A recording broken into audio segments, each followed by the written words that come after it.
meninas, a gente hoje vai falar sobre filariose linfática.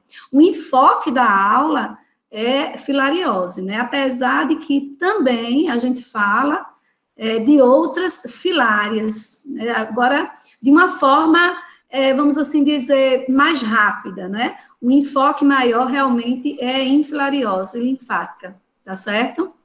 Então, por isso que o título da aula é filariose linfática e outras filárias humanas. Então, para quem não me conhece, eu sou a Cláudia, lá do Laboratório de Parasitologia, do setor de Parasitologia e Patologia do ICBS-UFAL.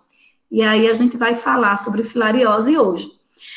Nesse primeiro slide, eu queria que vocês focassem nessa imagem, né? É uma imagem de uma cidade brasileira, né, que é uma cidade nossa, né, que pode ser algumas cidades que ainda são consideradas áreas endêmicas para filariose linfática.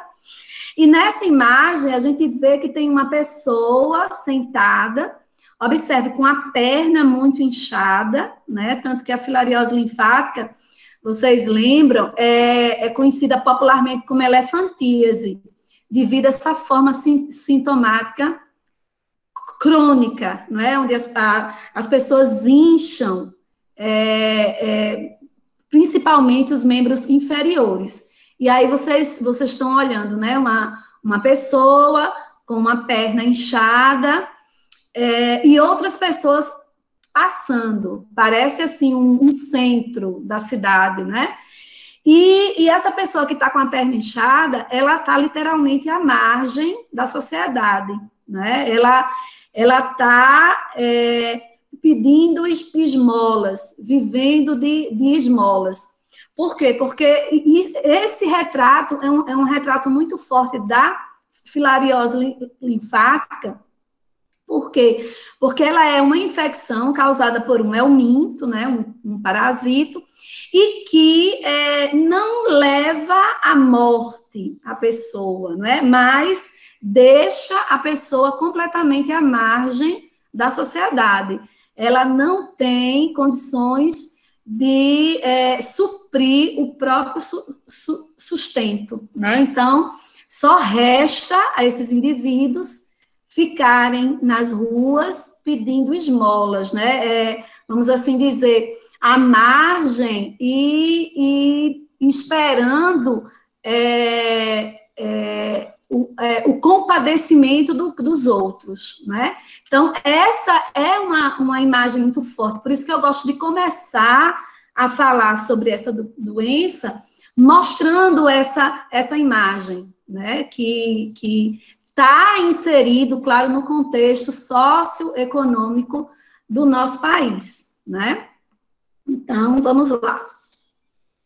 Bom, vocês viram que a gente viu aquelas aulas anteriores, a gente estava falando do filoartrópoda, né? Daqueles seres com patas e apêndices articulados, né? E que são tão importantes, tanto como causadores de doenças parasitárias, como também como vetores, né? A gente já viu isso.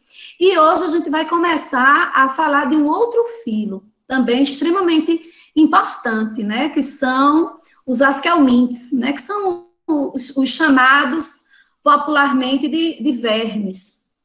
Esses filos, nesse filo, vocês vão ver, está inserido inúmeras espécies parasitárias, né, que causam doenças parasitárias humanas. E a filária vai estar nessa classe nematoda, que são aqueles vermes cilíndricos, né?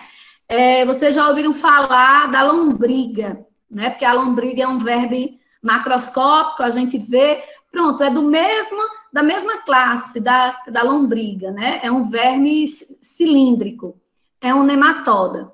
E aí, a superfamília, o nome dela é Filarioidea, e a família Onchocercidae. Aqui nessa família Onchocercidae, a gente vai ter muitas espécies de filárias que podem acometer o ser humano, né?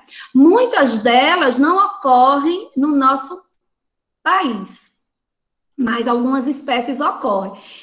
basicamente 3 ou 4 espécies, né? 4, porque a gente tem também a Dirofilaria mites, que é uma filária de canídeos, mas que podem acometer o ser humano. Então, a gente pode dizer que na família Onchocercidae, a gente tem 4 espécies importantes aqui no Brasil, né? Aqui no nosso meio, como filárias que podem acometer o ser humano. A principal delas, claro, é a Wuchereria bancrofti, e aí eu gosto de falar de novo Wuchereria bancrofti, porque lá no ensino médio a gente ouve muitos alunos dizendo, é a Wuchereria bancrofti, né? Não, mas a gente lembra que esses nomes em latim, a gente vai pronunciar exatamente como a gente escreve, né? E que esses nomes latinizados também não têm acento, né? Acentuação. A gente não usa acento, mas a gente sabe a sílaba tônica deles, né? Então, Wuchereria bancrofti. Então, essa espécie é como causador, o agente etiológico da filariose linfática humana. E a outra espécie importante que aqui a gente vai ver é a Onchocerca volvulus, que é uma espécie causadora da oncocercose humana, né, que é uma doença, assim, muito comum no norte do Brasil e que pode levar as pessoas à cegueira. Mas aí a gente vai falar no final da aula como é que se processa essa doença. As outras espécies, a Mansonella ozardi, que a gente vai falar um pouquinho sobre ela, assim, ela não é assim tão patogênica, mas também ocorre na região norte do Brasil, e a Dirofilaria mites, que também é dessa família Onchocercidae, e que vai acometer mais os cães, mas que pode também acometer o ser humano, e a gente vai falar quando acontece esse acometimento do ser humano, o que é que pode determinar no homem, né? Bom, mas vamos iniciar conversando sobre filariose linfática, vendo essas características gerais da doença. Então, a gente sabe que a filariose, de uma forma geral, acontece nas regiões tropicais e subtropicais do globo, né? Nos locais onde existem temperaturas e umidades elevadas. Isso vai ocorrer devido à forma de veiculação da doença ao ser humano. É necessário que exista a presença de mosquitos. E aqui a gente volta a falar do Culex quinquefaciatus. Vocês lembram que a gente falou sobre ele naquela aula de ectoparasitos, quando eu falei assim, das principais espécies vetoras. Aí eu disse, olha, entre os culicídios, que são chamados popularmente de mosquitos, a gente tem esses 3 gêneros, né? O Anopheles, o Aedes e o Culex. E aqui, nessa aula, a gente vai falar do Culex quinquefaciatus, essa espécie importantíssima para a transmissão da filariose linfática no nosso meio. Lembrando que lá na África, onde também tem filariose linfática, além do Culex quinquefaciatus, o Aedes aegypti e outras espécies de Aedes também podem transmitir o verme ao ser humano, tá certo? Então, a primeira condição para que aconteça, para que exista uma área que a gente pode chamar de endêmica para filariose, é a presença de temperaturas e umidades elevadas, né? Porque isso vai propiciar a manutenção desses mosquitos. A umidade aqui também vai ser muito importante, porque ela vai vai ser um elo importantíssimo na maneira que vai acontecer a infecção humana. Por quê? Porque essa infecção só ocorre pela picada do mosquito. Quando um mosquito, né, um Culex, que previamente se infectou, né, vamos assim dizer, há mais ou menos um mês, esse Culex se infectou em um paciente que tinha o verme na sua circulação. Então, esse Culex, ele se infectou e lá dentro desse Culex aconteceu a evolução das larvas, né? Das larvas até chegar à larva infectante. Então, isso, quando essa larva infectante, quando esse cúlex vai sugar um outro indivíduo, ele vai depositar essa larva infectante na pele do ser humano. Aí é que eu quero chamar atenção para a questão da umidade. Por que nas áreas de alta umidade é que a gente vai ter a possibilidade de transmissão desses vermes? Porque essas larvas, elas não são introduzidas na circulação sanguínea humana pelo mosquito, como acontece com outras doenças, né, causadas por protozoários, que o mosquito inocula na saliva as formas infectantes. Aqui vai ser diferente. Aqui, a própria larva vai sair da tromba do mosquito e vai cair na pele humana. E a própria larva vai fazer o esforço para poder penetrar naquele buraquinho deixado pela solução de continuidade, que é justamente a picada do mosquito, né? Então, vocês estão vendo como é importante aqui umidade, porque sem essa umidade, a larva, ela não vai ter condições de deslizar, vamos assim dizer, na pele, né? De caminhar pela pele, né? Aí, quando eu estou dando aula, assim, muitos alunos perguntam, professora, então, eu dormindo num quarto com ar-condicionado todos os dias, mesmo que tenha mosquito cúlex no meu quarto, que tenha larvas infectantes, eu não vou me infectar. Teoricamente, não. Não, porque a pele úmida é necessário, né? Então, a gente vai ver que a transmissão da filariose não só tem essa barreira biológica, não. A gente vai ver que tem muitas barreiras biológicas para que aconteça a transmissão da filariose. E aí a gente vai ver o segundo fator importante, né, para que essas áreas possam ser consideradas endêmicas, que é justamente a densidade da população de mosquito. Os estudiosos falam assim, só é possível ter transmissão de filariose em áreas onde a população de cúlex é muito alta, é extremamente alta. E segundo os padrões socioeconômicos da Organização Mundial de Saúde, isso só pode acontecer se for num país, assim, muito subdesenvolvido, onde a questão do saneamento básico é muito precário, extremamente precário, e onde as pessoas moram muito juntas umas das outras.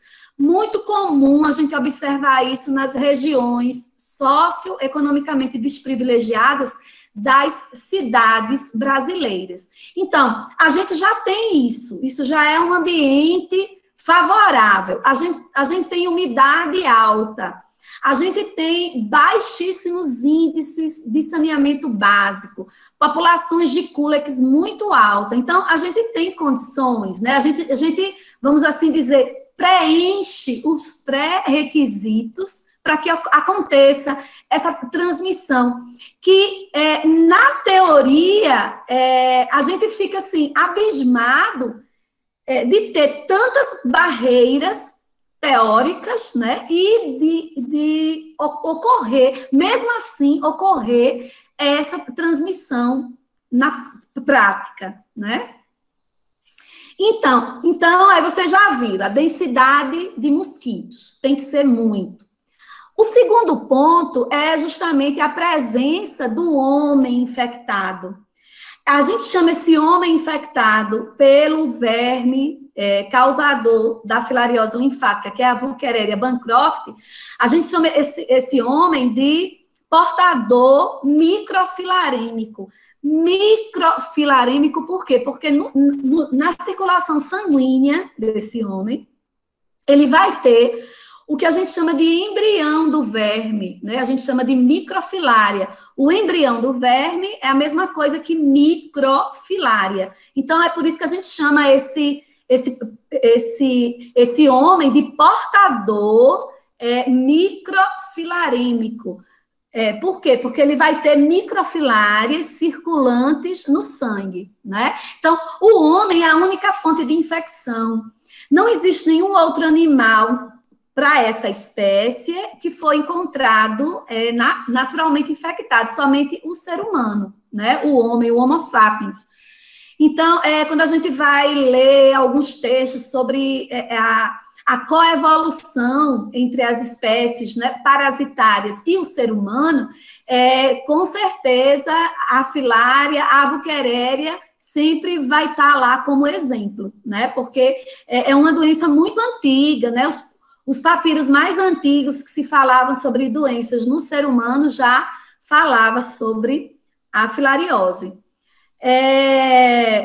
Então, sim, e o outro elo que a gente vai ter importante são justamente esses portadores assintomáticos, né? Então, o homem é a única fonte de infecção e eles são esses portadores, esses microfilarímicos que a gente chama de assintomáticos. Eu já vou logo falando aqui. Olha, 90% das pessoas que têm os vermes, né, que podem ser portadores assintomáticos, eles não têm nenhum tipo de sintoma, né? Então, por isso que eles são chamados assintomáticos. Essas pessoas, elas podem passar anos da vida dela, porque o verme que habita os vasos linfáticos, né, e os gânglios linfáticos humanos, esses vermes, eles podem passar muitos anos vivos, né, 10, 15, 20 anos. Então, essa pessoa, ela pode passar todo esse tempo, vamos assim dizer, esses vermes produzindo microfilárias que vão chegar na circulação desse homem, né? Desse homem que é assintomático, não vai apresentar nenhum tipo de sintoma. Então, isso também já é um fato importante para a gente falar aqui nessas características gerais. 90% das pessoas que são infectadas pelo verme não apresentam sintomas nenhum. Eles são considerados portadores assintomáticos. Apenas 10% vai apresentar algum tipo de sintoma. E desses 10%, aproximadamente de 3% a 5% é que poderá desenvolver aquela forma grave que a gente conhece, que é o portador da forma crônica, que a gente conhece popularmente como elefantíase, tá certo? Então, eu acho que com essa fala já fica muitas dúvidas para a gente destrinchar ao longo dos próximos slides, tá certo? Vamos lá. Então, continuando ainda, porque assim, eu gosto muito desses dois slides, a gente falar dessas características gerais, porque o aluno vai compreender a doença toda logo aqui, né? E depois a gente destrincha mais. Então, a gente sabe que o nome da doença é filariose linfática, os vermes adultos habitam os vasos linfáticos humanos, né? E também os gânglios linfáticos. É uma doença que ocorre nas Américas, na África, na Ásia e nas ilhas do Pacífico. Então, justamente nessa região tropical e subtropical do globo, a gente vai ter que a gente só pode adquirir a doença através de um vetor, a gente já viu aqui, que é o Culex, já disse logo o nome dele, o Culex quinquefaciatus, e a gente vai dizer que existe o portador, que a doença é assintomática, a gente já falou, em 90% das pessoas que apresentam o verme, não existe nenhum tipo de sintoma. E a gente falou que a forma sintomática crônica, ela pode ser reversível, né, na maioria dos casos. A pessoa pode apresentar, como a gente vai ver, estudando aspectos clínicos, a pessoa pode apresentar inicialmente algum tipo de sintoma, mas esses sintomas podem reverter, e essa reversão pode ser natural, né, não é necessário nenhuma intervenção para que ocorra essa reversão. Pode ser, né, ou poderá acontecer algum tipo de intervenção, e pode ser irreversível, né, como acontece aproximadamente em 3% dos casos, quando a pessoa vai desenvolver aquela forma sintomática crônica, né? Que é o desenvolvimento da elefantíase, que é como a gente conhece a doença. O bom é que já desmistifica na cabeça de vocês o seguinte, que todo mundo que vai ser infectado pelo verme vai desenvolver a elefantíase. Não, vocês já estão vendo aqui que não, né? Aproximadamente 3% das pessoas infectadas é que poderão desenvolver aquele quadro de elefantíase. Agora, o legal é essa outra característica que eu coloquei aqui. Quem fala isso, né, é justamente, a gente pode dizer que uma das maiores pesquisadoras, se não for a maior, em filariose linfática no mundo, né, que durante a sua vida sempre escreveu artigos sobre filariose, e, inclusive, ela participa da Organização Mundial de Saúde, que é a doutora Jerusa Andréia, que é uma pesquisadora de Pernambuco. Essa fala, ela é dela. Ela diz o seguinte, que a filária é gênero dependente. O que é isso? Porque nos estudos dela, e nos estudos também da África, verifica-se que os linfáticos da bolsa escrotal são os mais acometidos pela filariose linfática.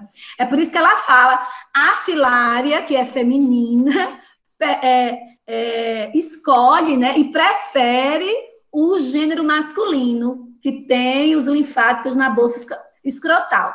Mas isso, minha gente, é relacionado aos estudos epidemiológicos, né? Se a gente for comparar os quadros sintomáticos da bolsa escrotal masculina com relação aos quadros dos membros inferiores ou superiores, né? Realmente a bolsa escrotal masculina é o órgão mais atingido, vamos assim dizer, nas áreas endêmicas para filariose linfática. É por isso que a doutora Andréia fala isso, né, que a filária é gênero dependente.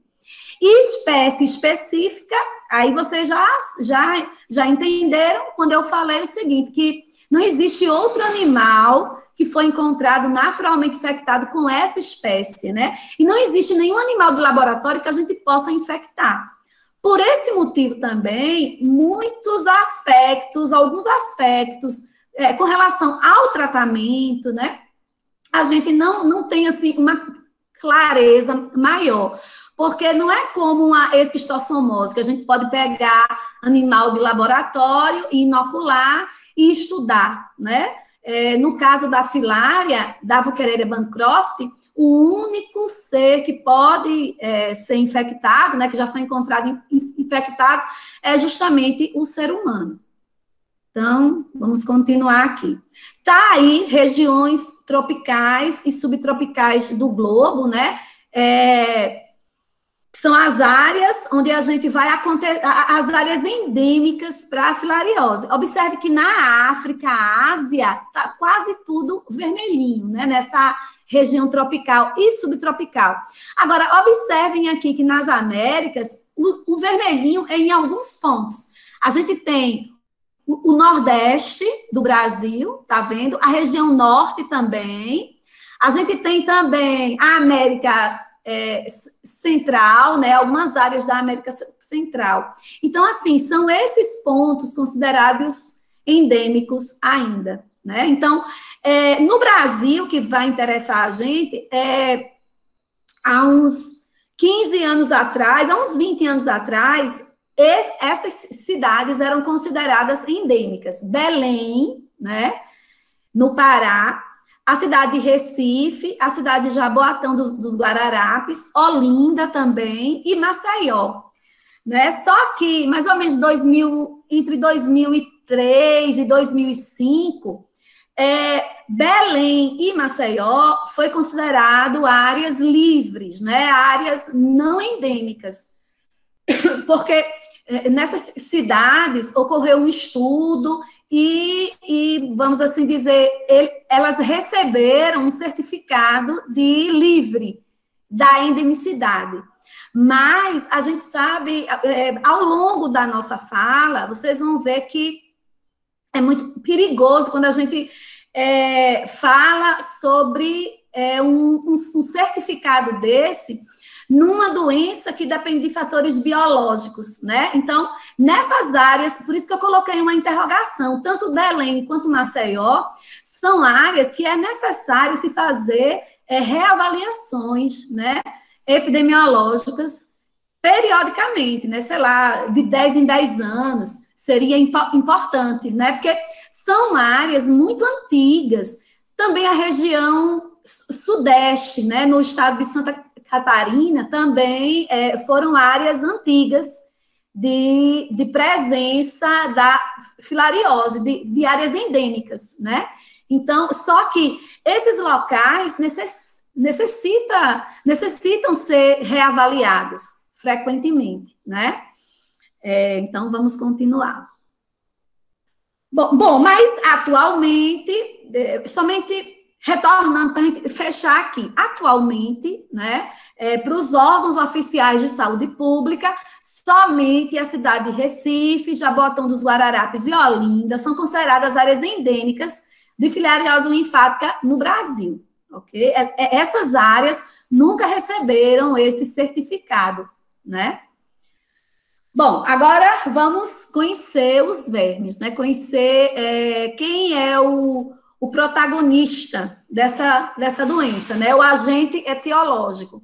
Então, a gente já falou, né? Que é a Wuchereria bancroft e que ela vai ter várias formas de vida, que os livros mais antigos e alguns autores chamam de forma evolutiva, mas a gente vai chamar aqui de forma de vida. A primeira forma de vida, os vermes adultos, né? Esses vermes adultos, observem, a fêmea é maior, né, do que os machos, tá vendo? Eles medem alguns centímetros, né? Habitam o sistema linfático, os vasos linfáticos humano.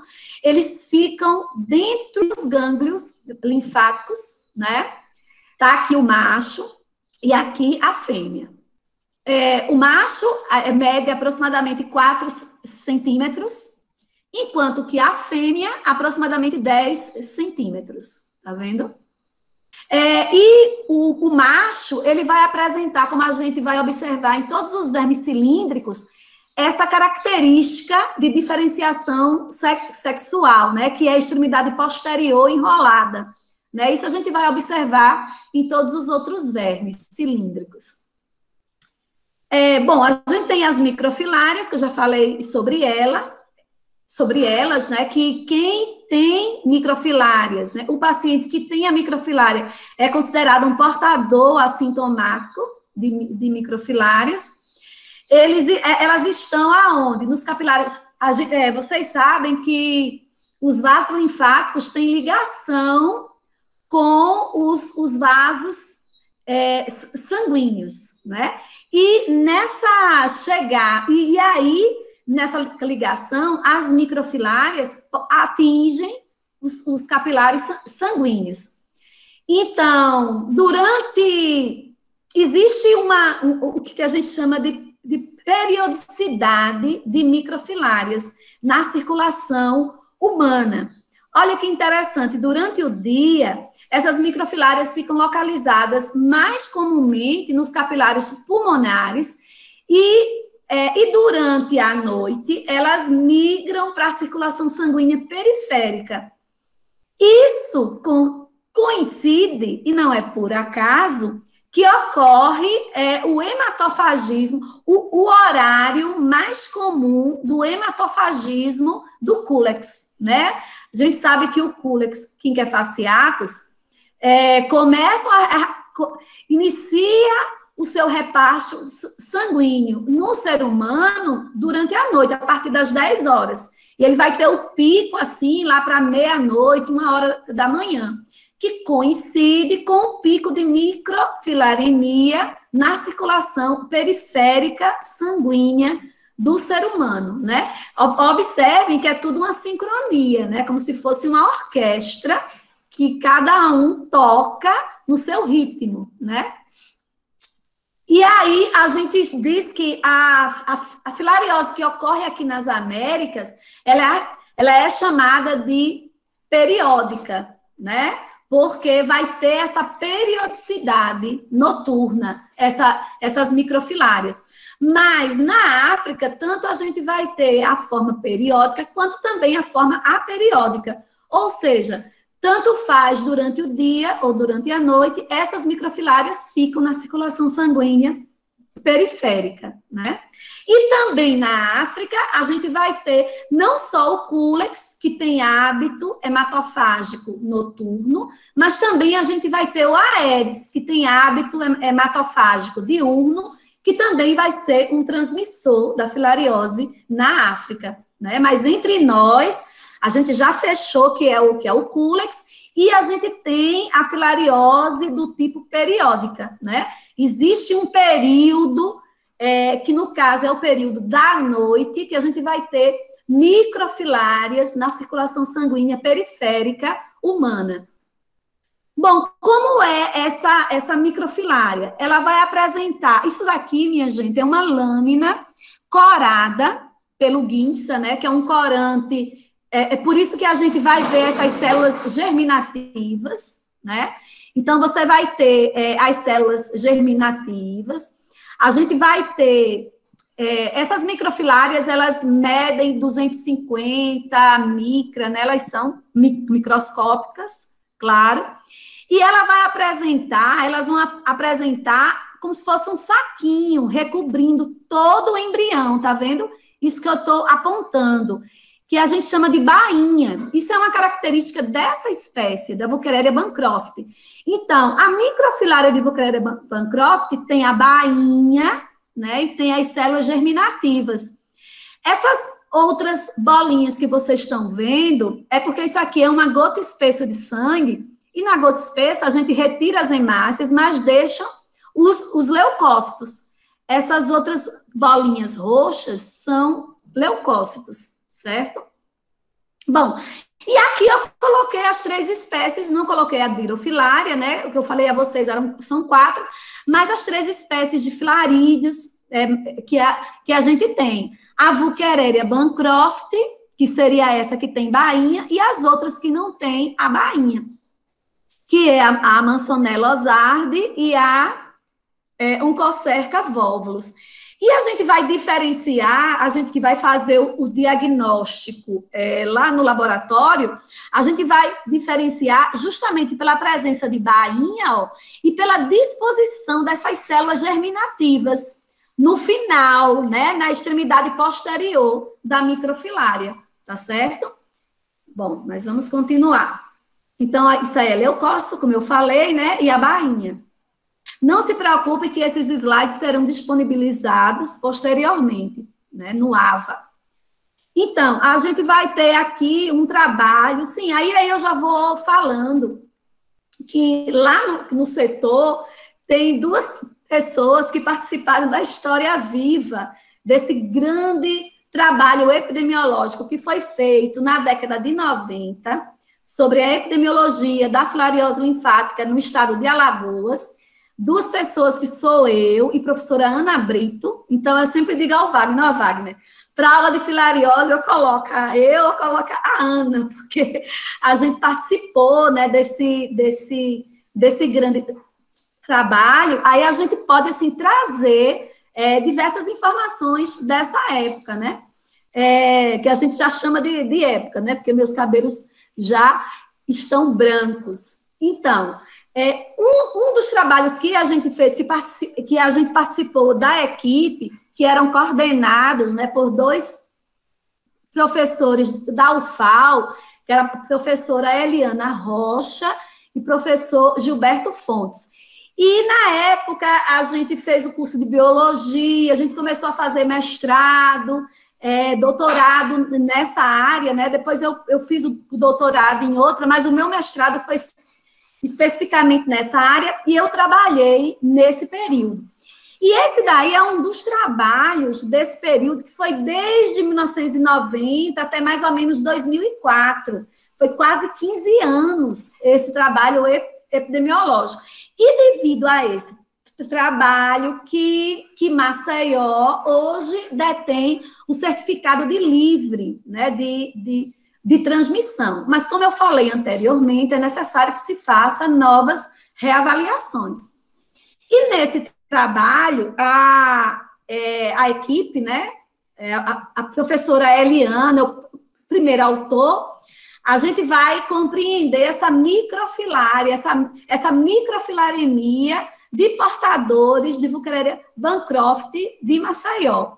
Então, como é que foi feito isso? Foi colhido sangue em diversas horas do dia do paciente, 8 horas, 12, 15 horas, 18 horas. E aí, quando colhia esse sangue, se contava as microfilárias, né? Então observe, 8 horas tinha uma certa quantidade de microfilária, mas 12 horas já não tinha, tudo do sangue periférico, gente. 15 horas já não tinha, aí 18 horas começa a subir, 20 horas, 23 horas em 1 hora da manhã é onde se tem o pico máximo de microfilária no sangue periférico. Então, com esse trabalho, né, se verificou que realmente a forma de filariose que a gente tem no nosso meio é essa forma periódica. Observe que 6 horas da manhã, 8 horas, a microfilaremia começa a cair, né? Então, indicando que a forma aqui é a forma periódica. Bom, as outras formas evolutivas, isso porque a gente está falando de microfilária, a gente já falou do verme adulto e de microfilária, né, que são formas de vida. As outras formas de vida são as larvas. E aí a gente vai ter 3 estádios larvares lá no mosquito, né? Essas larvas são extremamente importantes porque a larva 3 é a forma que vai infectar o ser humano. E aí a gente já vai compreendendo aqui o ciclo, né? Então, a gente vai ter a larva 1, que a gente chama, porque nesse trabalho epidemiológico que a gente também fez estudos com os vetores. A gente encontrou essas larvas em vetores naturalmente infectados e a gente também infectou mosquitos com essas larvas. É por isso que a gente sabe exatamente, né, tanto que essas fotos, a grande maioria são fotos dessa época. Então, tá aqui a larva 1, que a gente chama de jovem, porque ela se parece, inclusive tem o mesmo tamanho da microfilária, mas ela é encontrada no tórax do mosquito, né? Isso aqui é um mosquito, a gente dissecava esses mosquitos, né? E depois, no mesmo tórax, a gente encontrava uma larva em forma de uma salsicha, que os autores até chamam mesmo de larva 1 salsichoide, né? Mas é uma larva que a gente encontra lá no tórax. Essa larva, ela vai se desenvolver e vai migrar justamente aqui para a região da probóscide, né? Ela vai se desenvolver nesse tórax, né? E ela vai se transformar na larva 2. A larva 2, ela só vai crescer em comprimento, né? E depois, essa larva 2, no tórax, vai se diferenciar em larva 3. Essa larva 3 é que vai migrar do tórax e vem aqui para a tromba do mosquito, que a gente chama de probóscide também, né? Então, essa larva 3, ela fica aqui. A tromba desse mosquito é como se fosse aqueles estojos de lápis, né? E a gente, ele tem uma cavidade, é naquela cavidade que essas larvas vão ficar. Quando esse mosquito vai sugar o sangue, esse mosquito que está infectado com a Woolkeria, né? Vai sugar o sangue de uma outra pessoa, essas larvas, quando ele suga o sangue, ele vai abrir esse estojo. A gente diz assim, que a tromba é como se ela se abrisse. E nessa abertura, essas larvas caem na pele do ser humano. É por isso aquele mecanismo que eu disse anteriormente. As larvas vão se beneficiar da umidade, da pele com suor, para poder cair depois, penetrar na solução no furinho, né, deixado pela picada do mosquito. Então, é um mecanismo diferente, viu, gente? O mosquito não vai lá e introduz a larva. Eu queria que ficasse bem claro isso. Então, tá aqui a larva 3, infectante, que é bem maior, e é somente para a gente ver a diferença do tamanho, né, da larva 3 e da larva 1. É justamente essa larva 1 jovem, como ela cresce, né? Como vocês vão ter esses slides, depois vocês aumentam para vocês verem maior. E esse daqui é uma foto de um mosquito que foi encontrado naturalmente infectado num dos bairros de Maceió, e a gente encontrou diversas larvas L3 infectantes na probóscide ou tromba desse mosquito, né? Aqui são essas larvas. E quando vocês tiverem esses slides, vocês podem aumentar para vocês observarem essas larvas, tá certo? Bom, então, aqui a gente tem uma foto muito bonita. Essa foto é da professora Ana Brito, né? Que a gente... Como participou do mesmo grupo, a gente sempre utiliza as fotos, né, do grupo de pesquisa, mas foi ela que fez essa foto. Ficou muito belo, né? Tá aqui a tromba do mosquito e as larvas L3 saindo dessa tromba, ó. Tá vendo? Aqui, esses mosquitos que geralmente vão sugar o sangue, são mosquitos velhos. E aí eu já falo mais uma barreira. Vocês lembram que eu disse, olha, minha gente, tem um monte de barreira para que ocorra a transmissão no ser humano. A outra barreira é essa aqui. Um mosquito desse, ele vive aproximadamente 1 mês e meio, né? E o tempo para que ocorra todas essas transformações de larva 1 até larva 3 infectante é mais ou menos 1 mês. Então, assim... Um mosquito, que é a mosquita, né? É só a fêmea que suga o sangue. Um mosquito desse, no ambiente natural, ele realiza, assim, em média, uns 5 repastos sanguíneos, né? Uma fêmea dessa. Nesse tempo que ela passa viva, né? Então, a outra barreira é justamente esse mosquito, ele tem que se infectar, né, com microfilárias no primeiro repasto. E no último repasto da vida dele, que pode ser no 5º repasto ou no 6º, alguns autores falam 6º, no 5º repasto da vida dele é que ele vai ter, que ele tem condições de ter as larvas L3 infectantes.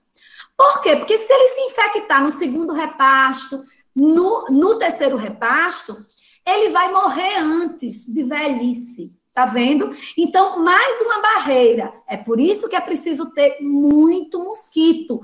Por quê? Porque é só aqueles mosquitos que se infectam no primeiro repasto, se infectam com microfilárias, que vão ter tempo suficiente de vida para poder desenvolver as larvas L1, L2 e L3, para que no último repasto ele passe essas larvas L3 infectantes para o ser humano, né? Então, eu estou explicando mais uma barreira para a gente ficar imaginando. A natureza coloca tantos mecanismos para dificultar a transmissão, e quando acontece a transmissão é porque realmente o número de mosquitos é muito grande. A gente vai compreender aqui o porquê que na filariose é necessário que o número de fêmeas sejam muito grandes, né? Então, como a gente falou, a transmissão é vetorial e é através do cúlex, né? Aqui eu botei 2 fotos para vocês entenderem. Esse aqui está realizando o repasto sanguíneo. Esse mosquito é o primeiro repasto, ele está se infectando com microfilários. E esse daqui já está velhinho, está no seu último repasto, aí ele vai ter quem? As larvas L3 infectantes. Esse sim pode passar o verme para o ser humano, tá certo? Bom, vamos continuar. Bom, aqui eu juntei várias imagens, mas vocês vão compreender o ciclo como um todo. Na verdade, quando eu estava falando das formas de vida, eu já estava falando sobre o ciclo, né? Então, Então, aqui a gente vai ter as microfilárias, ó, vamos começar pelas microfilárias. As microfilárias, vocês já viram que fica no homem, na circulação periférica do homem, né?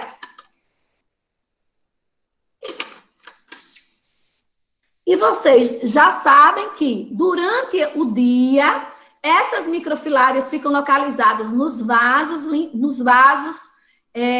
capilares pulmonares, e durante a noite as microfilárias vão para a circulação periférica, né? Bom, aí a gente já sabe que tem as microfilárias aqui. Essas microfilárias, elas vão ser sugadas, olha aqui, pelo Culex quinquefaciatus, que é a muriçoca comum. O Culex vai lá, suga o sangue de noite, né, minha gente? Não pode ser. E esse Culex tem o hábito de sugar o sangue de noite, a sincronia, que eu disse a vocês. Então, o Culex vai lá, suga a microfilária. Lá dentro do Culex, essa microfilária vai se transformar em L1, em larva 1, que a gente chama de jovem. Essa larva 1 jovem vai para a musculatura torácica do mosquito, ó. Aqui ela vai se transformar em larva 1 salsichoide, que é essa daqui. Depois ela se transforma em larva 2, tudo nesse tórax, né? Larva 2. E depois a larva 2 se transforma na larva 3. Essa larva 3 é que é a larva infectante. E essa larva 3 vai sair do tórax e vai se localizar justamente aqui na tromba do mosquito, ó, onde eu estou apontando, nesse estojo. Quando esse mosquito vai sugar, vai realizar um novo repasto sanguíneo, ele abre esse estojo. Quando ele abre, as larvas caem aqui na pele. Quando elas caem aqui e vão... elas se... Como é que eu posso dizer? Elas necessitam que essa pele esteja com suor, não é? Por isso que a umidade é importante, para que ela deslize, essas larvas deslizem justamente aqui na solução de continuidade deixada pela picada do mosquito, né? Bom, aí essas larvas, L3, penetram no ser humano, aí elas passam de 7 a 9 meses até chegar à maturidade, até chegar a adultos. Essas larvas L3, quando elas atingem a circulação humana, elas chegam logo na pequena circulação, né, na grande circulação, e vão chegar num vaso linfático. Pelos estudos epidemiológicos, né, dos casos humanos de filariose, os vasos linfáticos de preferência, a gente já falou, são os vasos linfáticos da bolsa escrotal, né? Mas pode ser também os vasos linfáticos dos membros inferiores ou dos membros superiores. E em menor número de casos, mas pode ser vasos linfáticos das mamas, né? Mas os vasos linfáticos primordiais é justamente da bolsa escrotal. Então, de 7 a 9 meses, a gente já vai ter os vermes adultos. Esses vermes adultos ficam nesses vasos linfáticos, ficam copulando, né? E as fêmeas depositam as microfilárias diariamente. Essas microfilárias deixam aquele vaso linfático e vai para a circulação sanguínea.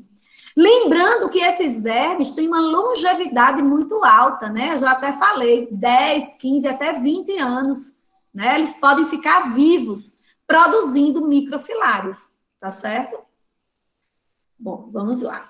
Então, tá aqui o Culex quinquefaciatus, que é a muriçoca comum, é aquele inseto amarronzado, né, gente? Nesse momento aqui, ó, aqui a tromba, ó, ele pode estar realizando o repasto sanguíneo de um microfilarêmico assintomático e se infectando com as microfilárias, né? Ou ele pode ser um mosquito velhinho, realizando o último repasto sanguíneo da vida dele, e aí ele vai ter aqui larvas L3 infectantes, essas larvas vão cair na pele, né? E aí vocês já sabem o mecanismo. É importante a gente lembrar aqui o seguinte, que ninguém nasce infectado, vamos assim dizer, né?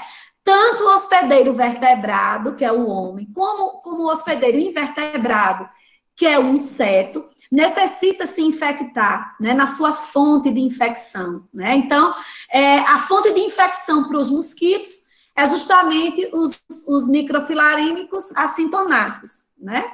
E a fonte de infecção para o homem, né, para o hospedeiro vertebrado, é justamente esses mosquitos que foram infectados, aí vocês lembram, quando no primeiro repasse sanguíneo, que essas fêmeas realizaram.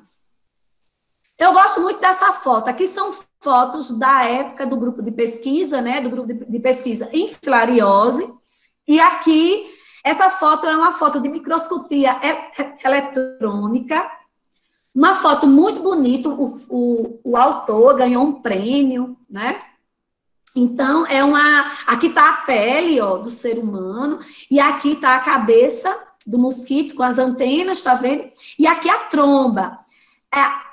A tromba ou probóscida, né, que eu disse a vocês que se assemelhava a um estojo de lápis, e é justamente aqui nesse momento que, no caso, se esse mosquito estiver realizando o último repasto, ele está depositando as larvas L3 infectantes aqui na pele.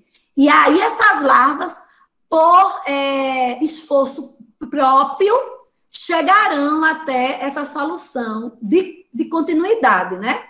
Mas, se esse mosquito estiver limpo, e esse homem aqui é que for o microfilarêmico assintomático, é nesse momento que esse mosquito está se infectando com as microfilárias. Está aqui as microfilárias, né? Inclusive, essas microfilárias e essa larva é somente a região anterior. Quando vocês aumentarem no slide de vocês vão ver que tem 3 papilazinhas, né, como se fosse 3 bolinhas, que é característica dessa espécie.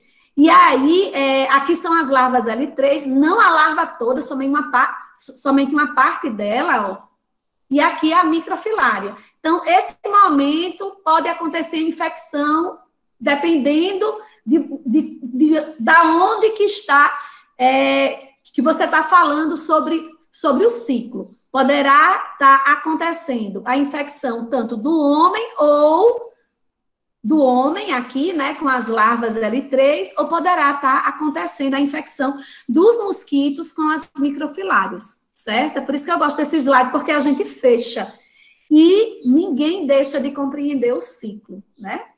Bom, agora os aspectos clínicos e patológicos da filariose. Vamos lá. Então, por tudo que a gente falou, vocês já compreenderam. Vai existir aqueles pacientes assintomáticos e os pacientes sintomáticos, né? Através de estudos da doutora Andréia, ela falou que mesmo aqueles pacientes assintomáticos apresentam uma característica patológica sine qua non, vamos assim dizer, para filariose, que é justamente essa alteração mecânica dos vasos linfáticos. Então, independente se a pessoa tem ou não algum tipo de sintoma, se for fazer um ultrassom daquele vaso, vai se observar ali uma alteração mecânica no vaso, né? Isso é independente, mesmo nesses pacientes assintomáticos. Claro que nos sintomáticos também, isso é uma característica. E nos pacientes assintomáticos, a gente vai ter uma microfilaremia alta durante vários anos, né? Enquanto os vermes estão vivos. A microfilária só cai, né? A gente fala que a microfilaremia começa a baixar quando os vermes começam a morrer, né? Mas enquanto os vermes estão vivos, que vocês viram, dura muito tempo, a microfilaremia, que é o número de microfilárias no sangue, é muito alto. Bom, e aí a gente vai ter os pacientes sintomáticos, e eu até lembro a vocês, pacientes assintomáticos, aproximadamente 90% das pessoas que são infectadas. Pacientes sintomáticos, aproximadamente 10% das pessoas que são infectadas. E aí a gente vai ter nos pacientes sintomáticos uma série de sintomas e de manifestações, né, que podem ser regredidos naturalmente. Então, em decorrência da presença das microfilárias, a gente vai ter manifestações imunoinflamatórias, caracterizado pelo quadro de EPT, eosinofilia pulmonar tropical, né? É uma série de sintomas que acontece em decorrência da presença dessas microfilárias nos pulmões. Então, a pessoa pode desenvolver febre, a tosse, né? Eosinofilia, ou seja, quando se vai medir a quantidade de eosinófilos no sangue dessa pessoa, o número de eosinófilos está muito alto, né? É um quadro semelhante, clinicamente falando, com o quadro de síndrome de Loeffler, que é caracterizado pela migração de larvas de vermes também nos pulmões, né? Tanto que nas áreas de filariose é imprescindível que se faça a diferença dessa EPT, né? Tanto com relação à síndrome de Loeffler, quanto com relação ao quadro de EPT, que são muito semelhantes, tá certo? Então, enquanto os adultos estão vivos, a gente só vai ter essa ação mecânica dos adultos, né? Modificando a arquitetura ali do vaso linfático. Bom, mas quando os adultos começam a morrer, é que a gente vai observar posteriormente a intensificação dessas ações patogênicas. Quando eles ainda estão vivos, essa ação mecânica é representada por um aumento do vaso linfático, que a gente chama de linfangiectasia. Então, linfangiectasia e aumento do vaso linfático. E também por um derrame de linfa, que a gente chama de linforragia, né? Essa linforragia a gente chama de linfedema se esse derrame de linfa estiver sendo realizado em algum tecido, qualquer tecido, seja dos membros inferiores ou dos membros. E a gente chama de hidrocele quando esse derrame de linfa vai acontecer na cavidade celomática da bolsa escrotal. Então, a gente chama de hidrocele, é líquido, né? Que na maioria das vezes ali é a linfa, formando ali na cavidade.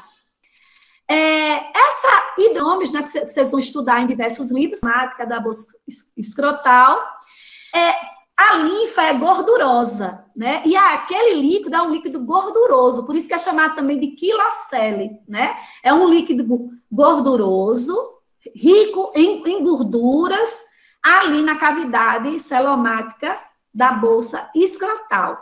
E ela é chamada também de quilúria quando esse líquido chega, quando ele chega até a urina, né? Então, é comum nas áreas endêmicas os pacientes que apresentam esse tipo de sintoma apresentar a urina esbranquiçada, que é justamente a urina com essa linfa que derramou, entendeu? E chegou até ali, até na urina, né? Então, aí na urina a gente chama de quilúria, que quilo vem de gordura, né? Gordura que é formada a linfa. Então, a gente vai observar gordura na urina. Por isso que etimologicamente, quilúria vai significar gordura na urina, né? Então, as pessoas de áreas endêmicas falam assim, fulano urinou leite, porque a urina fica literalmente com o aspecto leitoso, né? Branco, tá certo? Então, isso tudo pode acontecer quando os vermes ainda estão vivos, certo? Então, aqui é somente uma microscopia eletrônica das microfilárias sendo atacadas pelas células imunológicas, né? Somente porque a gente falou do EPT. Por isso que a gente vai ter o quadro de eosinofilia pulmonar tropical. Bom, a gente vai observar também, ainda quando esses vermes estão vivos ou quando eles começam a morrer, uma ação que a gente chama ação irritativa, né? Então, é a chamada linfangite, que é a inflamação mesmo no vaso linfático. Gente, é como se o tempo, assim, de coevolução entre essa espécie e a espécie do homem tivesse desenvolvido, assim, um dormir durante mais tempo do sistema imunológico. Então, enquanto o verme está vivo, é como se o sistema imune não tomasse conhecimento, vamos assim dizer, da presença do verme. Isso vai acontecer quando o verme começa a morrer, ele começa a desintegrar. Então, a gente vai ter ali uma quantidade muito grande de substância antigênica e aí vai começar essa resposta, né? É por isso que é quando os vermes começam a morrer, essa ação irritativa, representada por essa inflamação do vaso linfático, a linfangite, a chamada linfadenite também, né? No caso, se for um gânglio linfático, linfangite se for só o vaso, e linfadenite se for um gânglio, né? Isso são fenômenos alérgicos, né? Então, representada pela morte dos vermes. Nos pacientes, o que a gente pode observar? A presença dessas ínguas inguinais aqui, ó, tá vendo? Inguinal. Então, justamente onde se interpõe, onde a gente vai ter um gânglio linfático, você vai ter um infartamento desse gânglio, decorrente dessa ação irritativa, tá vendo? Isso aqui é um gânglio linfático infartado pela presença de vermes. Significa que os vermes estão aqui? Às vezes até não, às vezes estão, às vezes, na maioria das vezes, não. Significa que os gânglios no local próximo daquele vaso, que provavelmente está infectado, esse gânglio começa a infartar, né? Então, é a chamada linfadenite, que é esse infartamento ganglionar. Bom, agora a gente vai falar quando os vermes morrem completamente, né? E aí, naqueles pacientes sintomáticos, claro que a gente está falando sobre eles, aqueles que podem desenvolver o quadro de elefantíase. Aí eu disse a vocês até assim, gente, somente 10% dos pacientes pode desenvolver algum tipo de sintoma. Desses 10%, 7% regride. Essa regressão, ela pode ser natural, né? O indivíduo não tomar nenhum tipo de medicamento, ou pode ser uma regressão decorrente de uma ação medicamentosa.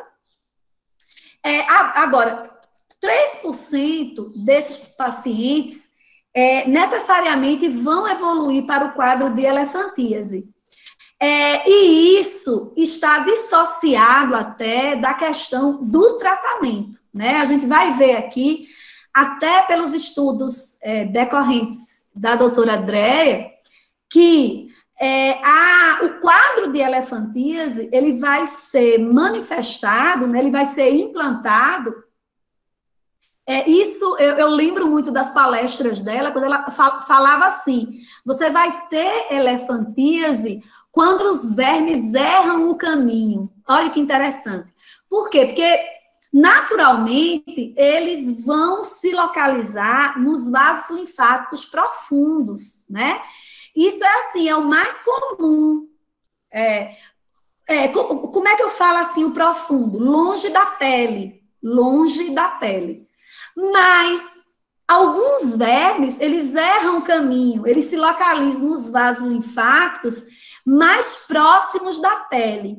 São esses vermes que erram o caminho, os 3% que eu disse a vocês, que vão se localizar mais próximos à pele, que quando tiver acontecendo os fenômenos alérgicos, aqueles sintomas iniciais, poderá iniciar um quadro de infecção bacteriana de repetição. É justamente essa infecção bacteriana de repetição, que é o quê? Continuadamente, que vai desenvolver, que vai ser, vamos assim dizer, a condição para que ocorra a presença do quadro de elefantíase.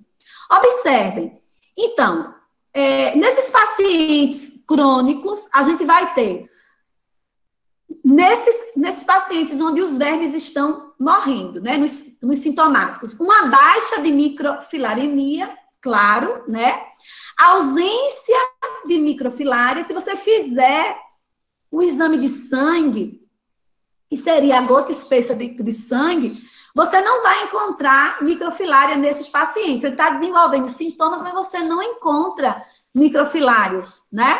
Então, ausência de microfilários.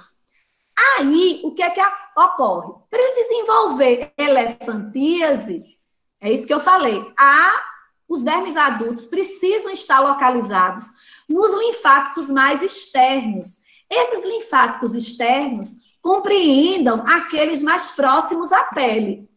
Então, naturalmente, eles ficam localizados nos linfáticos mais longe da pele, mais internos, né? Então, nesses não vai acontecer elefantíase, mas naqueles que os vermes erram o caminho, eles vão para os linfáticos externos, próximos à pele. Aí, o que é que vai acontecer ali? E aqui é tudo uma orquestra, viu, gente? Vocês já estão sabendo o que está acontecendo. Os fenômenos alérgicos, né? Aquela linfadenite, a linforragia, o derrame desses líquidos. E, nesse caso, vai acontecer infecções bacterianas de repetição ou repetidas, vai acontecer a hipertrofia da derme e da epiderme, tá vendo? Do local, né? Aqui no caso, vocês estão vendo a hipertrofia justamente da bolsa escrotal. Esse edema aqui é um edema muito duro, não é? E aqui não, aqui é só a hidrocele mesmo, a escrotal. Esse quadro aqui, vamos assim dizer, em 70% dos casos, reverte. Mas se os vermes estiverem localizados nos linfáticos mais próximos à pele e a pessoa não liga, né? Acontece essas infecções bacterianas de repetição, o indivíduo, ao longo dos meses e dos anos, poderá desenvolver esse quadro aqui, esse edema. Se você tocar, é muito duro, o tecido está necrosado mesmo, né? É a chamada hipertrofia da derme e da epiderme. Vai acontecer o aumento da espessura, né, dessa derme, a perda de elasticidade, claro, por isso que não retorna mais, e o ressecamento desse local. Então, aqui é um quadro de elefantíase de uma paciente de Maceió, né? Nessa época que eu disse a vocês que a gente fez um estudo epidemiológico. Não foi só um estudo epidemiológico, mas também abrangeu aspectos clínicos, né? Tinha diversos profissionais. E aí, essa paciente, ela nem saía mais de casa, né? E era um custo, assim, ela ficar em pé, né? A perna pesava muito, porque aqui vocês observem, esse edema é o tecido necrosado mesmo, né? E essas microfilárias, como eu estou mostrando aqui, a microfilária, aqui a larva L3, nessa época desse estudo, né, que durou mais ou menos do ano de 1990 até 2005, foi considerado Maceió a área endêmica ativa de filariose, porque a gente não encontrou somente o paciente microfilarêmico. a gente encontrou o amicrofilarêmico, a gente encontrou o paciente microfilarêmico assintomático, a gente encontrou o paciente com elefantíase que não tinha microfilárias, que você já sabe que os vermes já morreram, como foi esse caso aqui. A gente encontrou também mosquitos naturalmente infectados, né, nas áreas endêmicas, com essas larvas L3. É a junção desses 3 elos epidemiológicos que a gente determina que uma área pode ser endêmica para uma doença dessa, tá certo? Então, nesse slide, eu fiz um resumo de todos os eventos que poderão acontecer para a pessoa desenvolver a elefantíase, né? Para aqueles 3% de pessoas que se infectou, né? E que poderão desenvolver a elefantíase. Então, evolução completa do quadro de elefantíase. A gente vai ter a linfangiectasia, coisa que isso a gente viu que acontece com todo mundo, com 100% das pessoas que se infectaram. A linforragia, aí aqui no caso, a partir daqui vai acontecer com 10%, né? A linforragia, que é o derrame de linfa, linfangite, que é a inflamação lá do vaso linfático, mais linforragia, vai continuar esse derrame de linfa, a presença do linfedema, que é justamente essa linfa nos tecidos, né? Ou a presença de hidrocele, que pode ser chamada também de linfocele, de quilocele, e quilúria. Quando a gente tem o derrame de linfa na cavidade celomática da bolsa escrotal, lembrando que a quilúria é aquela urina leite, né? Urina branca. Bom, aí a partir daqui é os 3%.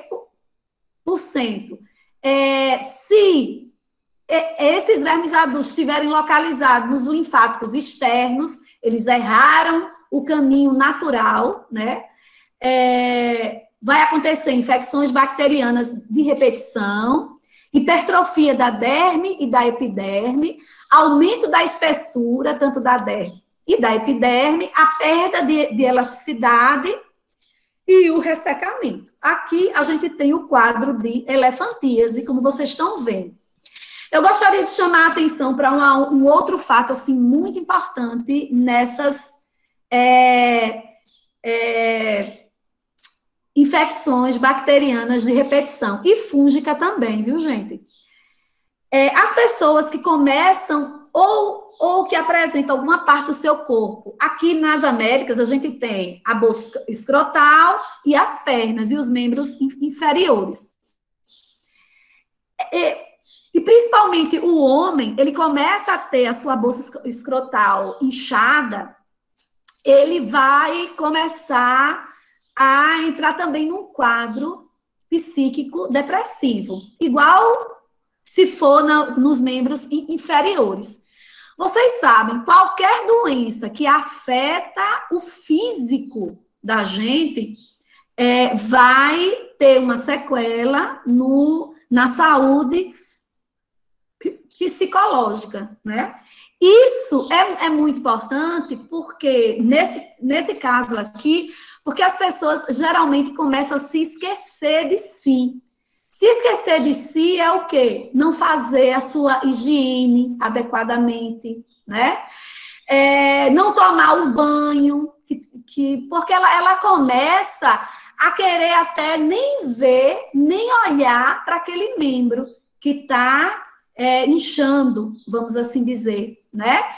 E isso vai auxiliar nessa ausência de banho, essa ausência do cuidado que a gente deve ter com a gente mesmo, vai auxiliar, vai promover um maior número de infecção bacteriana, claro, né?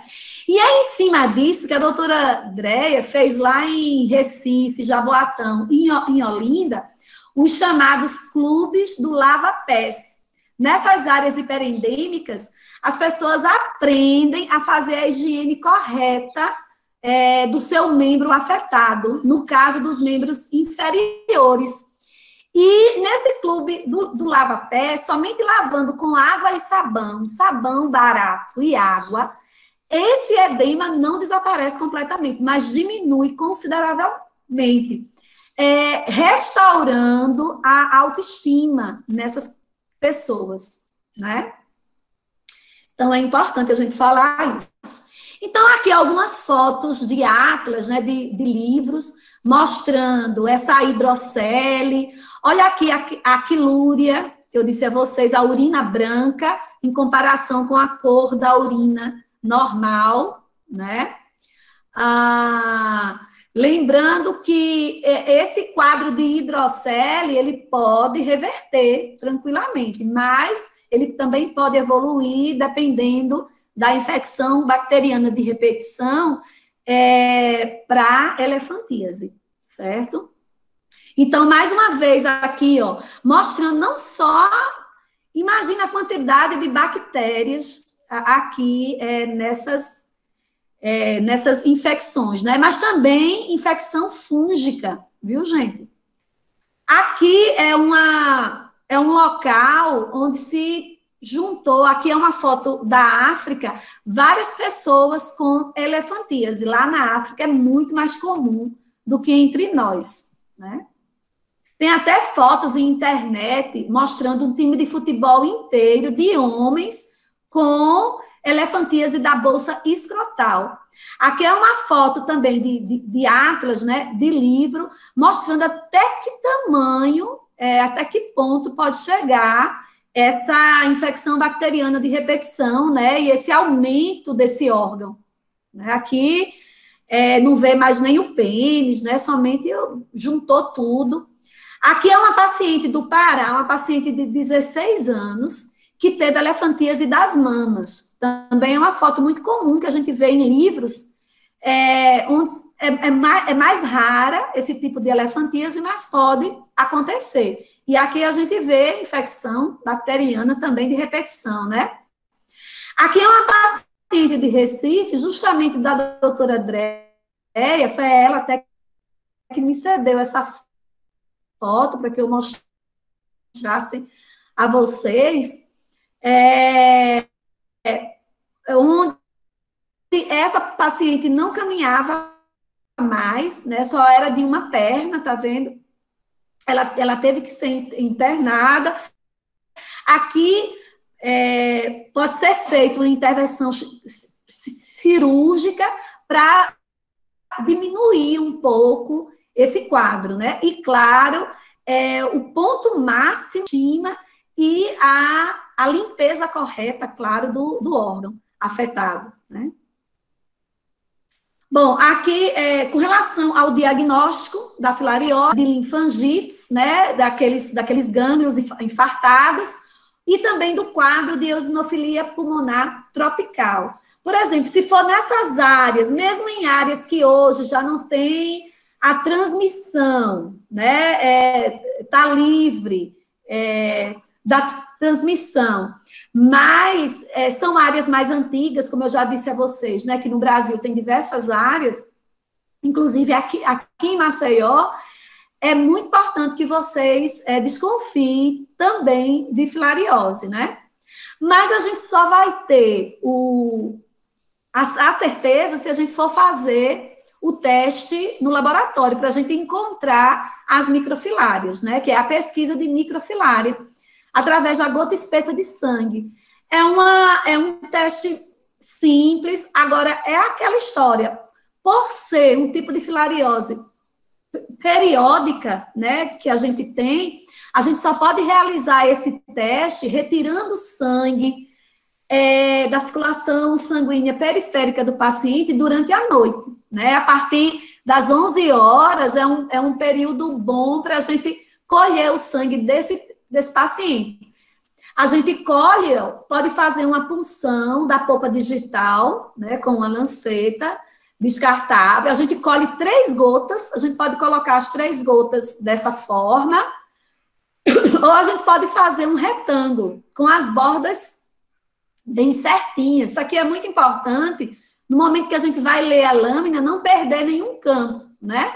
Aí a gente leva para o laboratório essa lâmina, e aí a gente vai processar essa lâmina, corar com o corante Giemsa, por isso que a gente vê a microfilária roxinha. Esse corante vai corar justamente as células germinativas da microfilária. Ó. E a gente visualiza também a bainha, tá vendo? Isso aqui é uma foto da época, onde a gente fazia inquéritos epidemiológicos sanguíneos, né? Sanguíneos, foi em várias regiões de Alagoas, e a gente colhia o sangue através da gota espessa durante a noite, né? Então, é por isso que aqui tem várias lâminas, ó, com esse retângulozinho aqui. Então, o diagnóstico parasitológico é a gota espessa de sangue, né? Bom, mas tem também outros diagnósticos que é realizado, mas assim, para os pacientes, para ver se esses pacientes tiveram controle de cura das suas microfilárias, né? Então, existem duas técnicas que ainda é feita, que é a técnica de filtração e a técnica de NOT. Essas técnicas são técnicas de concentração de microfilárias. A gente tira uma quantidade maior de sangue, também durante a noite do paciente, e a gente concentra esse sangue em uma membrana, no caso da técnica de filtração, ó, e depois a gente cora a membrana e vai contar quantas microfilárias. Essa membrana é como se fosse um filtro, é um filtro mesmo, né? Tanto que a técnica é filtração. Tem uma malha bem fininha, claro, né, para que fique as microfilárias aqui. Isso é uma técnica que pode ser feita, e também a pesquisa dos vermes adultos, através da técnica de ultrassonografia. A doutora Jerusa Andréa, ela dá cursos em várias partes do mundo sobre esse diagnóstico, né? Como você vai visualizar os vermes adultos em um exame simples de ultrassom. Tá certo? Como é o caso aqui, ela está visualizando os vermes adultos na bolsa escrotal de um paciente lá de Recife. Bom, existe uma outra técnica, que é a técnica imunológica, né? Inclusive, a gente também fez um trabalho aqui, teve um trabalho aqui em Alagoas, mostrando, utilizando essa técnica, que é uma técnica de busca de antígeno do verme adulto, né? É uma técnica imunológica, é o chamado ICT-CARD, ou CARD-teste. É aquele teste do cartão, né, simples, semelhante àqueles testes de gravidez. Só que aqui o problema é que esse cartão é caro, não é barato, assim, né? A gente recebeu, na época, uma doação da Organização Mundial de Saúde, por isso que a gente realizou. Esse teste é feito de um papel de filtro que tem o antígeno do verme adulto, e aí você colhe o sangue do paciente e você coloca esse sangue em contato com esse antígeno. Se tiver o anticorpo, né, esse teste é formado de um cartão, tá aqui um cartão com esse papel de filtro, que tem um anticorpo monoclonal, tá certo, gente? Esse anticorpo, ele é produzido em laboratório, né? Então, é produzido a partir até de filárias de outras espécies, né? Então, esse anticorpo monoclonal fica aqui, e o que acontece? Aí a gente colhe o sangue do paciente, e a gente vai procurar justamente esse antígeno do verme adulto. Se esse paciente tiver o verme adulto, esses antígenos ficam circulantes na circulação geral do paciente. É por isso que esse teste pode ser realizado a qualquer horário, porque em qualquer horário você vai ter esses antígenos circulantes. Bom, se esse paciente tiver o verme adulto, como aqui tem um anticorpo monoclonal, vai acontecer a reação antígeno-anticorpo, né? A junção antígeno-anticorpo. E isso vai ser representado algumas horas depois, pela presença de uma linha, né? O teste só tem uma linha apenas. Aí, depois de 72 horas, aproximadamente, a gente vai ler. Se a gente vê 2 linhas, é porque aconteceu justamente essa junção do complexo antígeno e anticorpo, tá certo? E o teste deu positivo. Aqui é um teste positivo e aqui é um teste negativo. Bom, com relação à epidemiologia, bem rápido, aqui a gente já está no final, tem que ser no final, que já está acabando a aula. Tudo isso a gente já falou, né? Os elos epidemiológicos são mosquitos, as condições ambientais, de temperatura, de umidade, né? E de moradia também, ó, as casas sempre juntas, porque esses mosquitos infectados, eles não voam muito longe, né? Então, no máximo, ele pode chegar na casa do vizinho, ou na outra casa. O homem, né, que é o microfilarêmico assintomático, que é o hospedeiro definitivo, porque ele tem os vermes adultos, que é considerado o reservatório, né? Então, quem é o reservatório da Wuchereria? Justamente o homem. E aqui são fotos de áreas de Maceió, que vocês imaginem, né, que tem foram áreas endêmicas nesse período, né? E aqui é aquele vale do Reginaldo, onde a gente lembra que o Culex, ele não precisa de água limpa, ele pode sobreviver, ele faz o seu ciclo todo numa água suja mesmo, numa água poluída, né? Então, aqui são fotos também de Maceió, dessas áreas endêmicas, onde a gente realizou exames em todos os bairros, né? Os bairros que a gente encontrou microfilarímicos ficavam juntos justamente do Vale do Reginaldo, né? Justamente ali o Feitosa, o Jacintinho, e o Pitanguinha, né? Foram os bairros onde a gente encontrou todos aqueles elos que eu disse a vocês, que a gente precisa fazer o diagnóstico para dizer que aquela doença é endêmica, né? Bom, aqui é somente bem rápido, o Culex, né, que a gente já até falou na outra aula, a evolução do Culex, né, todo o seu ciclo biológico vai acontecer na água, né? Então, ele vai depositar a larva, depois a pupa, e depois os insetos adultos. Tudo isso, então, está aqui mais uma vez, né? Esses ambientes de esgoto a céu aberto, que é o local onde a gente vai encontrar o maior número de mosquitos. É por isso que a filariose é uma das doenças que mede a miserabilidade de uma nação. Tá aqui, ó, várias larvas saindo do ovinho, né? Aqui a larva, que o povo chama de cabeça de prego.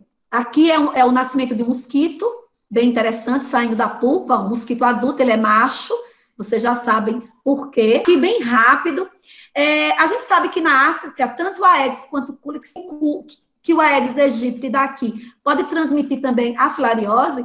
Esse foi o meu tema de mestrado. Aí a gente infectou tanto a Aedes quanto o Culex com sangue de pacientes microfilarêmicos, e aí a gente ficava dissecando esses mosquitos dia a dia. E ainda bem, a gente viu que, pelo menos aqui em Maceió, o Aedes não consegue desenvolver a larva até L3 infectante. O máximo que ele consegue desenvolver é até larva salsichoide, né? Mas ele não consegue desenvolver até larva 3, tá certo? E isso, pelo menos, já é bom, a gente saber que é só o Culex mesmo que transmite a doença aqui entre nós. O diagnóstico é importante dos assintomáticos, por isso que é bom avaliar essas áreas, reavaliar.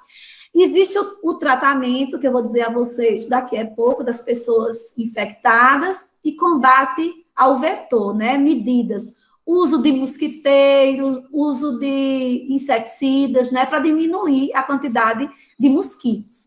E larvicidas também nas águas, né? Químicos e biológicos. É uma forma.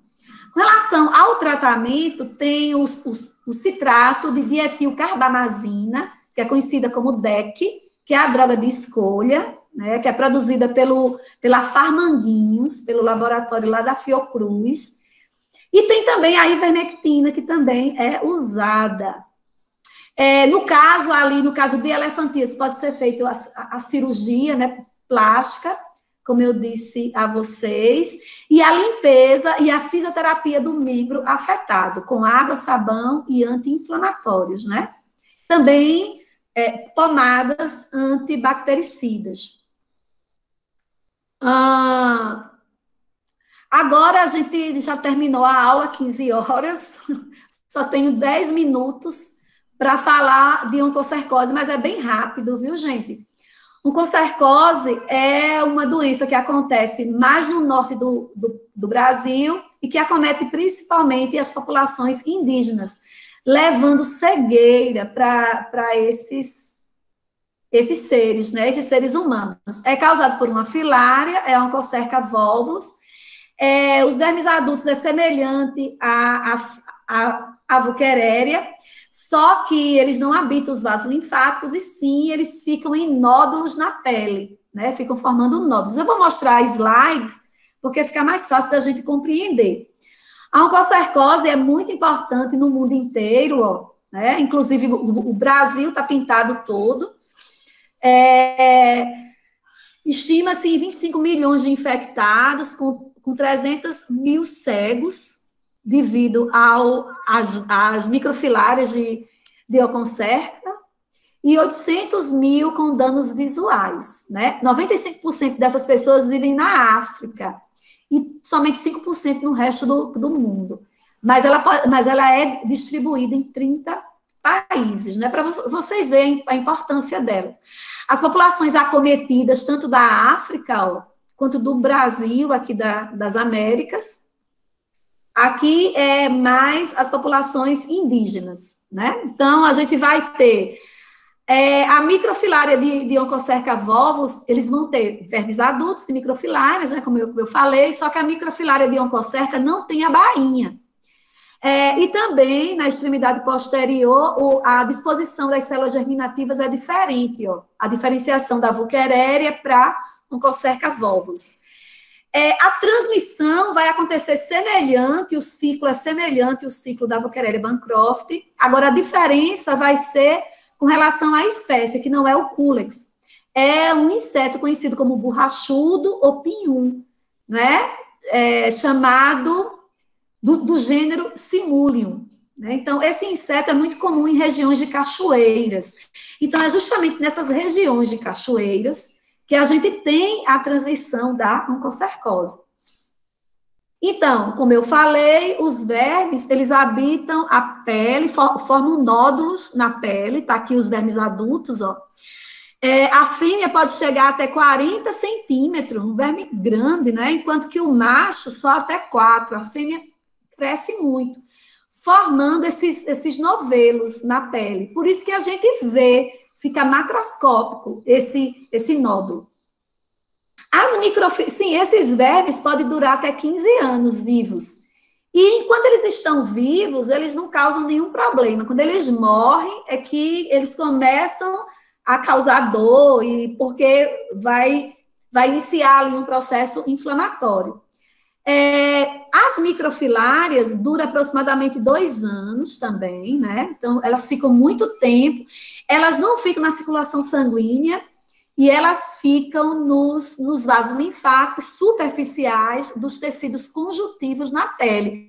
A microfilária fica restrita à pele, e aí ela pode migrar para o globo ocular. E aí é que está o perigo da oncocercose, é quando essas microfilárias migram para o para o globo ocular, podendo causar cegueira.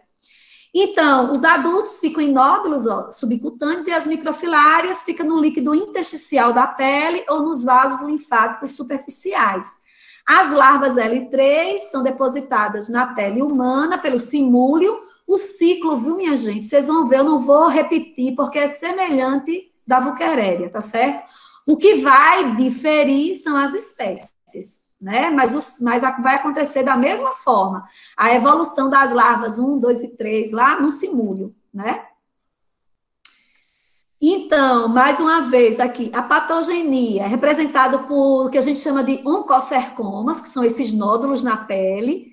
É composto de uma cápsula externa, que é composto de tecido fibroso e de colágeno, de uma zona intermediária, que é um tecido de granulação e capilares, e de uma zona interna, composto de exudato e tecido conjuntivo.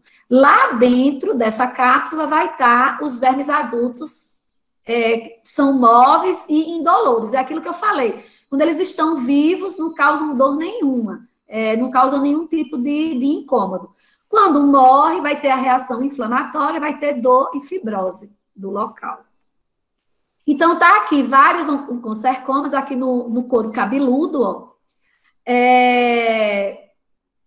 Os vermes que ficam nesses oncocercomas.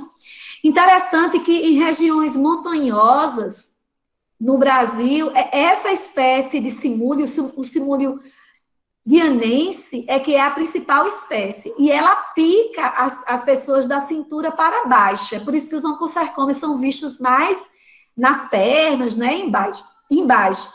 E em outras áreas, é justamente o simúlio oiapoquense, que tem o hábito de picar as pessoas da cintura para cima, né, do tórax, o pescoço e a cabeça. Então, pela presença do oncocercoma, você já imagina qual é a espécie de vetor que inoculou, né, a oncocerca. Então, vamos retornar. Mais oncocercomas, dessa vez aqui na África, ó, tá vendo? São nódulos que chama a atenção, claro, né? Por isso que é importante vocês visualizarem. Vocês forem trabalhar nessas áreas, vocês já sabem. Também pode acontecer a chamada oncodermatite ou dermatite oncocercosa, que é justamente a migração das microfilárias pelo tecido conjuntivo da pele. Isso vai determinar essas áreas de baixo pigmento, né? É um tipo de dermatite. E a pele fica também engelhada, como se fosse a pele senil ou de velho, né? E aí as microfilárias vão morrendo nesses locais, tá vendo? Fica formando essas dermatites. Na migração das microfilárias, pode acontecer o prurido, formação de edemas, dor, zonas de hiperkeratose e outras de despigmentação, mas a perda da elasticidade da pele, pode acontecer a fibrose, a pele fica grossa e enrugada, que justamente dá aquele aspecto senil. Então, aqui, ó, como aqui que vocês estão vendo, no índio e Yanomami, aqui também, né? Aqui na África e aqui nas Américas. Eu sempre procuro mostrar os dois, aqui também o índio e Yanomami, ó, o aspecto senil, aqui também, aqui. Eu trouxe várias fotos para vocês verem. Com relação às lesões oculares, a gente vai ter a invasão das microfilárias. Essas lesões são irreversíveis, dos segmentos anterior e posterior do olho, né? Infelizmente, leva à cegueira. Essas lesões. Acontece uma ceratite punctata, né, ou punctiforme, e uma ceratite esclerosante, graus 1 e 2 no olho, que vai determinar a cegueira. E esse é o grande problema da oncocercose no mundo, né? Então, as lesões oculares vai acontecer pela morte das microfilárias, vai acontecer inflamação, lesão da córnea, lacrimejamento e fotofobia, ceratite punctiforme, uma baixa da acuidade noturna, pode regredir ou pode evoluir para ceratite esclerosante, a córnea fica opaca e aí a pessoa vai ter a cegueira. Certo? Com relação aos dados epidemiológicos, aqui no caso é com relação ao diagnóstico, né? Vocês viram que com relação aos dados epidemiológicos, essa questão ocular é muito mais grave para oncocercose. Então, a gente pode fazer um diagnóstico retirando um fragmento junto de NaCl para a gente procurar essas microfilárias.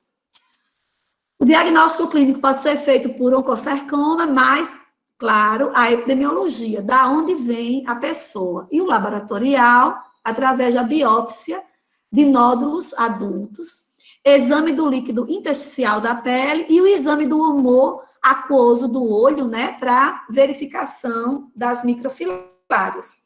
O tratamento, a droga de escolha é a ivermectina, que destrói as microfilárias, mas não os adultos, né? É uma droga microfilaricida. Esqueci também de falar isso. No caso da filariose, as drogas são microfilaricidas. Elas não destroem adultos, filárias adultas, viu? Pode acontecer um novo tratamento utilizando a doxiciclina, que é uma droga que está em testes, que está sendo usada agora para filárias, em decorrente da infecção bacteriana, né, gente? Aí esse antibiótico aqui é bem forte. Destrói os vermes adultos também, né? Bom, isso está em testes, certo? A epidemiologia, aqui são várias fotos para vocês lembrarem, né? O simúlio, o borrachudo, regiões de cachoeira, no caso das Américas, populações indígenas, e aqui as formas de vida do borrachudo, a larva e a pupa. Mais uma vez, o borrachudo, a picada dele é muito dolorosa, quem já levou sabe como dói, né? Ele tem uma cápsula bucal, assim, muito forte. Bom, e já está no fim da aula, que é somente para a gente também saber que existe, né, uma outra filária que acomete entre nós, inclusive em Maceió, tem altos índices de prevalência de dirofilariose canina, então poderá acontecer a dirofilariose pulmonar humana, né, que são larvas mortas no pulmão, né, do homem, formando um nódulo solitário, mimetizando câncer de pulmão. Gente, o seguinte, esse verme, o ciclo é semelhante, igualzinho da Wuchereria, entendeu? Só que é um verme que vai ser muito importante na medicina veterinária, né? Os vermes adultos vão se localizar lá nos cães. Mas pode acontecer que os mosquitos, quando forem sugar o homem, já que a gente tem muitos mosquitos infectados, pode ser tanto o gênero Aedes quanto o gênero Culex. Os mosquitos, quando vão infectar o ser humano, eles podem também colocar as larvas desse verme no ser humano. Aí, como é que a doença vai se manifestar no homem? Vai se manifestar com uma doença pulmonar. Então, quem for se especializar nessa área, né, na pneumologia, precisa saber, principalmente aqui em Maceió, o problema da dirofilariose é muito grave, né? E poderá acontecer esses nódulos, que são essas larvas que ficam no pulmão, mimetizando até nódulos cancerígenos, né? Então, o ciclo é a mesma coisa, por isso que eu vou passar rápido, tá certo? A doença humana, a infecção é com as larvas L3, a L4 morre e acontece embolização para o pulmão. Vai acontecer ali a presença de antígenos, de uma resposta inflamatória, né? E a presença de um nódulo pulmonar. No exame de imagem, mimetiza câncer de pulmão, né? No hemograma do paciente, vai ter eosinofilia altíssima e no radiológico vai ter esse nódulo. A clínica é assintomática, a maioria, mas o paciente humano pode ter dor torácica, tosse e febre constante. Aqui são casos nos cães bem rápidos, os vermes adultos crescem nas cavidades do coração dos animais, ó, tá vendo? Então, existe uma prevalência alta dos cães. No Nordeste, a prevalência é em torno de 22%, e acontece também aqui em Maceió, inclusive o professor Wagner tem uma pesquisa muito ampla nesse campo aí, ele tá trazendo muitas informações novas. Os fatores de risco, aquela mesma coisa da filariose, a questão do saneamento, né? Aqui são lâminas de Dirofilaria encontrada em cães de Maceió, viu? Também a gente pode encontrar por gota espessa de sangue. Bom, esses últimos quadros é só para fechar, para vocês saberem que nas outras partes do mundo tem outras filárias. Aí vocês dão uma lida depois, porque a aula já encerrou, tá certo? Aí vocês dão uma olhada nesses quadros. Inclusive, observe que nas Américas tem a Manzanella ozardi, mas assim, a clínica dela quase que não é relatada, ou não é muito estudada, né? Mas aí a gente deixa esses quadros para como se fosse assim, um complemento, para não ficar, assim, todas as filárias serem citadas, tá certo?